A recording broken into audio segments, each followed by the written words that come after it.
Bro, I'm serious. She is such a bad speaker. Man, when I hear Kamala Harris speak, it's like white noise. It is so unimaginably uncharismatic. Political tell-all books like this are so sick. Publicly, I was a coward, but privately, I was actually being very brave. Yeah. New Kamala Harris writes that Biden's response to Gaza was inadequate. I had to plead with Joe to extend the same empathy he showed to the suffering of Ukrainians to the suffering of innocent Gazan civilians. Harris also writes to Biden, but he couldn't do it. While he could passionately state, I am a Zionist, his remarks about innocent Palestinians came off as inadequate or forced. Gaza was also a factor in Harris's VP deliberations. When she met with Shapiro, we talked about how to handle the attacks he confronted on Gaza and what effect it might have on the enthusiasm we were trying to build. Big protests at the convention were a major concern. Harris acknowledges becoming frustrated with left-wing Gaza protesters. The threat to withhold their vote got to me. It felt reckless. The issue was not binary, but the outcomes of this election certainly was. Why weren't they protesting at Trump rallies, I wondered. During Biden's presidency, Biden and Harris spokespeople denied the two had disagreements over Gaza. Of course, once again, neither of these folks were in any way, shape, or form different from one another with respect to Israel's endless, unlimited genocide and conquest. And that was part of the puzzle for them. Adam Johnson writes, she still thinks the issue was feigned empathy or lack thereof. For Democratic elites, everything is a PR problem. The issue was not the fact that Biden was a conspicuous racist who didn't even bother faking like he cared about Palestinians. The issue was that he acted upon this disposition with material policies. Policies Harris still, a year later, hasn't rejected. Better words would have helped exactly zero Palestinians. This was not and never was the issue. We wanted assurances and we wanted to see a change. We wanted assurances, and we wanted those assurances to be reflected in policy decisions. It's extremely telling that 1 year on, she still can't articulate a single policy critique of Biden on Gaza, nor has she issued a single public criticism of Trump on any Gaza policy. We have zero indication she thinks the issue was anything but a poorly managed PR headache. I fault Kamala Harris with this current administration that we're experiencing. I fault her inability to understand the severity of the crisis. I fault her with inaction in the face of genocide because she decided to take the worst option possible, a continuation of business as usual politics at a time when there was so much discontent towards Joe Biden that she became the leader of the Democratic Party as the vice president. That was a unique moment. That should have been enough for someone like Kamala Harris or anyone really with three working brain cells to recognize, oh shit, people really don't fuck with Biden. I am going to be a different candidate. While running for president, she said she had no daylight with Biden's policy on Israel and would continue them unchanged. Indeed, based on these excerpts, it seems she only differed with Biden's rhetoric and not his policies. Harris, on one hand, and they still don't understand it, by the way. They will never understand it. I think liberals refuse to understand it. They think it's all just like a minor tweaking. It's like a PR note and things will be better. While running for president, she said she had no daylight between Biden on the policies. Harris, on the one hand, says she was very influential and consequential in the White House, but on the other hand, says she had absolutely no influence over Biden on Gaza, but also repeatedly says she agreed with him 100% and would prolong Biden's policies to the letter. Only difference, based on the excerpt in this book, is she had with Biden was over his speeches being so lopsided towards Israel. Did she agree or disagree with Biden greenlighting to demolish Rafah, defund UNRWA, bomb hospitals? Doesn't say. She offered rhetorical, not policy changes. This signals a larger Democratic theme. They want to criticize the condition of Palestinians without naming the culprit. They want to pretend there's nothing the U.S. can do about it, and all the legitimacy, arms, and money we give to Israel provides us no leverage to do anything. By the way, have you addressed the brain-rotted allegations that they will not touch you because you serve the purpose of keeping the left divided? Yes, that is true. My job is to divide the Democratic Party. Please do not arrest me. Please do not prosecute me. Please do not deplatform me. I am your most loyal servant, Donald Trump. Please. That's great. I hope they think that. And I hope they keep me from being deplatformed. That's such a funny take from a person who is not even a marginal figure on the left or even the Democrat Party, if we're being real. My ex literally said that to me when we broke up. Yeah, I'm such a divider of the left. I'm such a divisive figure of the Democratic Party that I constantly demand that they stop capitulating the Republicans so they can actually win elections and actually do the right thing by their voters, you know, defend marginalized groups, improve people's material conditions, things of that nature. How divisive. You only consider that to be divisive if you don't care, if you just simply think this is team sports. Yeah, she called Trump a communist. Apparently, Doug and I, my husband. Kamala Harris on The View on election night. That night, I grieved in a way that I have not since my mother died. The pain was not at all about losing a race. I knew what it was going to mean for the country. All I could say over and over again was, my God, my God, my God. It was very difficult. Where is the Rachel Maddow interview that she did? She's doing the media rounds right now. These are Kamala's exact words on why she didn't break from Biden. Still, Harris defends her actions against her critics, who said she could have done more to distance herself from Biden, saying she did not want to embrace the cruelty of my opponent. She also argues that naming one specific policy difference would have created a backwards-looking rather than forward-looking conversation and would have limited the definition of the difference between us to that one thing rather than my unique perspective on a variety of issues. Oh my God. In hindsight, Harris writes she wishes she'd said that, unlike Biden, she would appoint a Republican to her candidate. Wait, she did say that. His reaction to that since this part of the book has come out. Oh, this is Pete Buttigieg. She said Pete Buttigieg is a homosexual, so I couldn't have him as my VP. Straight up. And then she's like, I didn't mean like he's gay and that's wrong. I just meant that like people are not ready for a gay man or something. If you've had any reflection on that, or I guess I'd ask you to just elaborate on that a little bit. It's hard to hear. Yeah. With you running as, you know, you're the first woman elected vice president. You're a black woman and a South Asian woman elected to that high office, very nearly elected president. To say that he couldn't be on the ticket effectively because he was gay is hard to hear. No. That's not what I said. That he couldn't be on the ticket because he is gay. Yeah. They came after my boy so hard, Bernard. They were like, oh, you said you can't run because you're a woman, over and over again. Okay? Over and over again. But well, yeah, when Mamala's like, yo, you're gay, sorry, not gonna work for me. To a gay woman, by the way, is who she's saying this to, which is crazy. Gay. My point, as I write in the book, is that I was clear that in 107 days, in one of the most hotly contested. It's just so funny because by no means am I defending Pete Buttigieg, okay? I am not. I'm not defending Pete Buttigieg as a decent VP pick or a presidential pick, okay? I do not like Pete Buttigieg.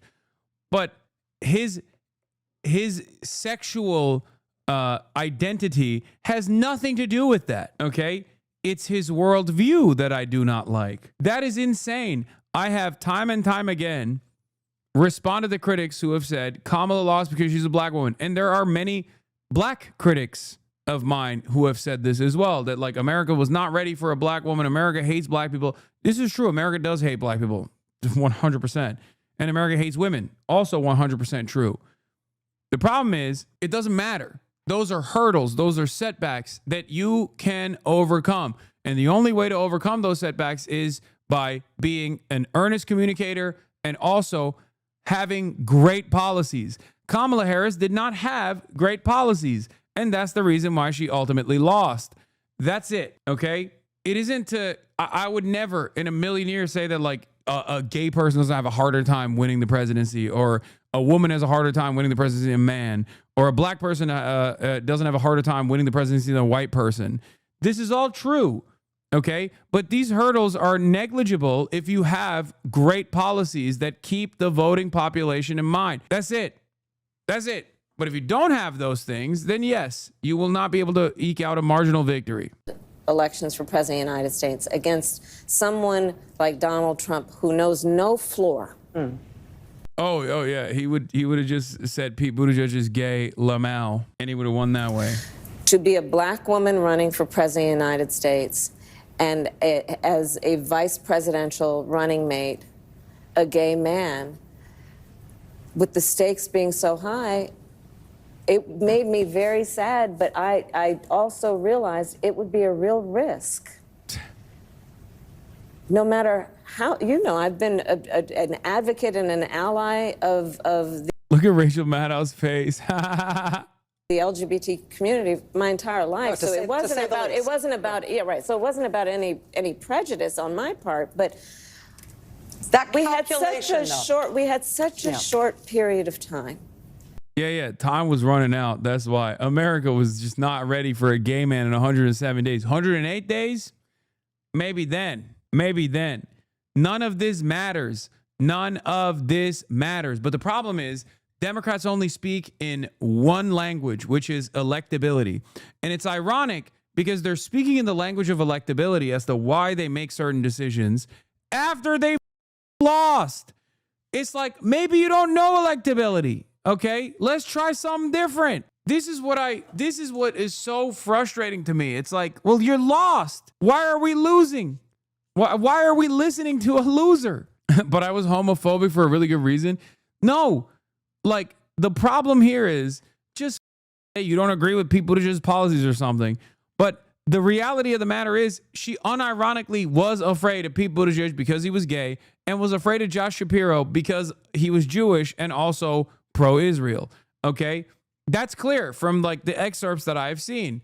But what's so stupid about this is none of that matters. Okay, this is all negligible. It's a hurdle, sure, just like Kamala Harris being a black woman in an objectively misogynistic and objectively white supremacist country is a hurdle. But you can clear that hurdle if you actually have good policies. If you go to people and you go, listen, I'm a black woman, you don't have to say that. People can see it, right? But like, I want you to have health care. Those motherfuckers want to take away your health care. People are going to go, I don't give a shit. I want health care. That's it. That's what democracy is. That's what democracy is. Explain Mamdani. Example Mamdani. Exactly. Zoran Kwame Mamdani is a 34-year-old brown Muslim socialist.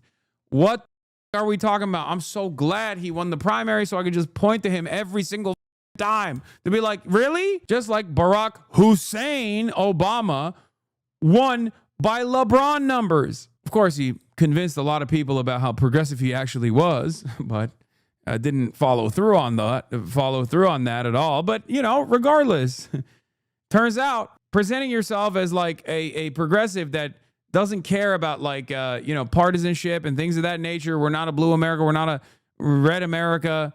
We are the United States of America. That kind of attitude. Yes, we can change. That type of shit works. Kamala won. Election was stolen. Let's go. Blue Anon is in here. And the stakes were so high. I think Pete is a phenomenal. The stakes are so high. I agree. Some people took it seriously. You guys didn't. That's the problem. That's the problem that I have with liberals. That's the problem I have with the Democratic Party. If you understood the stakes and you understood what it meant for Donald Trump to win the election, the things that I was complaining about over and over again, you never addressed. They did not address masked Gestapo ripping people's families apart. I did. I said the Democrats should address this. This is devastating. This is not going to be popular with people. Turns out I was right. They were wrong. They never addressed it and they lost. They actually took a right-wing position on immigration. They said, oh, we are the serious party. We are the party that's going to do real border control. Donald Trump is deeply unserious. Lol. Public servant. And I think America is and would be ready for that. But when I had to make that decision with 2 weeks. Bro, I'm serious. She is such a bad speaker. Man. Oh my Lord. I think people are faking it. Or she's just tuning into a frequency I cannot understand. When I hear Kamala Harris speak, it's like white noise. It is so unimaginably uncharismatic. She has such a hard time taking any issue seriously and directly answering questions. To go, you know, and maybe I was being too cautious. You know, I'll let our friends, we should all talk about that. Maybe I was. But that's the decision I made. And I, as with everything else in the book, I'm being very candid about that. Yeah. With a great deal of sadness about also the fact that it might have been a risk.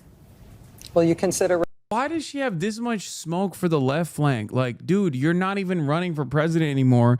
When you did run for president last time, you presented yourself as like this leftist candidate. Remember when everyone would yell at me and say that I'm racist for undermining Kamala Harris's track record because she was for Medicare for all? A notion she quickly dropped. Maybe it was because, just like these corporations that claim that they're pro-LGBT, to like farm the ugliest pride merch you've ever seen 1 month out of the year, they quickly dropped that notion because they don't actually give a about the LGBTQ population. Kamala Harris's leftism was purely aesthetic. She thought, as a bad room reader, I guess, that she could present herself as that. And then, of course, when she had any proximity to power, she quickly dropped all of that. And that made her look like a cynical pretender. And on top of that, as a cynical pretender, she also didn't have any motion or charisma to redirect the conversation back to her newfound policies. He's not the only star. I know that, he's in New York, and I know New Yorkers think they're the center of the world, and here we are in New York having this interview. It is the biggest city in the country. And I love New York, as the saying goes. I really do. But, I mean, there are people like Barbara Drummond in Mobile, Alabama, Helena Moreno in New Orleans. They're all running for mayor, too, and they are stars. So I hope that we don't so over-index on New York City that we lose sight of the stars throughout our country who are right now running for mayor and many other offices, governor, and so on. So that's where I am. We got a big tent, and we got a lot of stars. She said all mayors matter. All lives matter, the Zoran question. Not Omar Fateh, though, because he's the bad kind running, in Minneapolis. Not him. Hey, enough about New York City. What about Mobile, Alabama? Now, I mean, I don't know those other mayoral candidates, so I can't speak on them. But like I said, I have one, Omar Fateh. He's a fucking rising star. Notice how she didn't bring him up. I wonder why. Perhaps the tent is too big in one direction for these guys' liking. I'm right by Mobile, and I ain't never heard of whoever she said. Ay. Wait, what did she say? The low-key funniest part is when she says, I love New York, as the saying goes, at 0:35, as though people wouldn't only utter that phrase because they saw it on a bumper sticker. Talent Wait, spotter I in the missed that? Democratic Party. Yeah. What do you think of him and his candidacy? And what do you think of mainline Democratic shyness and agitation about the prospect that he's going to win? Look, as far as I'm concerned, he's the Democratic nominee, and he should be supported.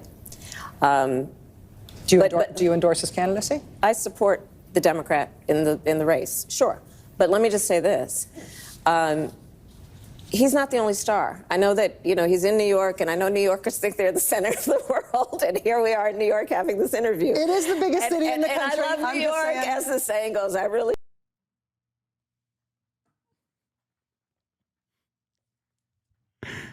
Concrete jungle where dreams are made of. There's nothing you can't do, as the saying goes further. Welcome to New York. Now you're in New York. New York, as the saying goes. Generational aura debt. Oh, awesome. Anyway, she also had some statements for the private sector where she thought the corporate oligarchs would be the safeguards or the guardrails of democracy. Hilarious. Good attitude to have. Oh, here. This is what I wanted to. Kamala Harris calls Donald Trump a tyrant and a communist dictator. We used to compare the strength of our democracy to communist dictators. That's what we're dealing with right now in Donald Trump. And these titans of industry are not speaking up. Given that he's currently trending, let's not forget this all-time Sunstein banger, which to this day remains one of the dumbest things I've ever read. Russia is using Marxist strategies, and so is Trump. These guys are they're so delusional.